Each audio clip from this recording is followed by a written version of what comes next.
В България по официални данни от рак на кожата ежегодно се разболяват около 500 души. В световен мащаб се отчита трайна тенденция за покачване на заболеваемостта от малигнен меланом и спад във възрастовата граница. Повече за заболяването и възможностите за лечение ще научим от госпожа Антония Мирева, медицински координатор в Здравен информационен център Медикъл Караджа. Какво представлява ракът на кожата? Ракът на кожата е неконтролируем растеж на кожните клетки на епидермиса, който е външния слой на кожата. Кожните клетки започват много бързо да се размножават и образуват злокачествени тумори. Какви са основните видове рак на кожата? Основните видове рак на кожата са базално-клетъчен карцином, който се среща в базалните клетки, които образуват нови кожни клетки, когато старите умират. Той обикновено се развива като промяна в кожата, като белик или рана, която не заздравява. Другия плоскоклетъчен карцином, той се среща много често в плоските клетки на кожата, които образуват външния и средния слой на кожата. При него кожата изглежда като твърд червен възел или като плоска рана с люспеща се коричка. И другия вид основен рак на кожата е меланомът. Той не се среща много често, но представлява по-голямата част от смъртните случаи от рак на кожата.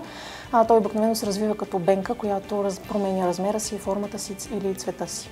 Какво причинява рак на кожата? Основното увреждане на ДНК на кожните клетки се причинява от ултравиолетовите лъчи, които се откриват в слънчевата светлина или в светлините от солариумите. Не може обаче да се каже защо се получава рак на кожата в местата, които не са така подложени на интензивно на слънчева светлина. Така че от тук може да заключим, че рака на кожата може да се причинява и от, например, излагане на токсични вещества или пък съответно от някакви състояния, които потискат имунната система. Как се диагностицира заболяването? За да се диагностицира рака на кожата, задължително трябва да се направи биопсия. Това е единственият начин, кожна биопсия, единственият начин да се разбере дали наистина има рак на кожата. Съответно, за да се разбере какъв е типа на раковите клетки, когато бъдат открити такива, трябва да се изчака да излезе хистологичния доклад от биопсията. Как се лекува рака на кожата? Ракът на кожата по принцип в повечето случаи е базално-клетъчен или сквамозен, така че може да се лекува амбулаторно, но по-агресивните типове рак изискват да се приложи хирургична намеса или химиотерапия или имунотерапия. Хирургичните методи са ексцизия на туморните клетки, това е изрязване на образованието и на тъканите около него. Може да се приложи криохирургия, която замразява всъщност кожните клетки. Може да се приложи лазерна хирургия. В повечето случаи се налага и химиотерапия и имунотерапия да се назначат. Химиотерапията обикновено е като под формата на системна химиотерапия. Може и локално да се приложи, но в повечето случаи системна химиотерапия.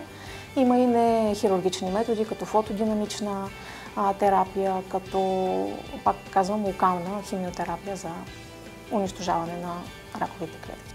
Можем ли да предотвратим появата на рак на кожата?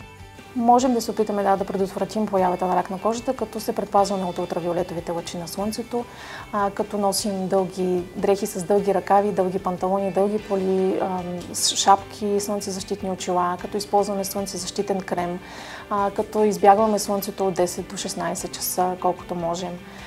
Съответно да проверяваме по-често за кожата си за изменения и много бързо да потърсим помощ, ако видим такива. Какво трябва да направят пациентите, които се интересуват от лечение на рак на кожата в чужбина? Пациентите, които се интересуват от лечение на рак на кожата, могат да се свържат с координаторите на Медикъл Караджа. Ние ще ги насочим към най-добрите дерматолози и онколози в света за лечение на рак на кожата. По този начин те ще знаят дали са на правилния път на своето лечение или има и други по-съвременни, по-инновативни методи за лечение. Това става като получат второ мнение от нашите специалисти. Повече информация може да се намери в нашия сайт www.medicara.bg.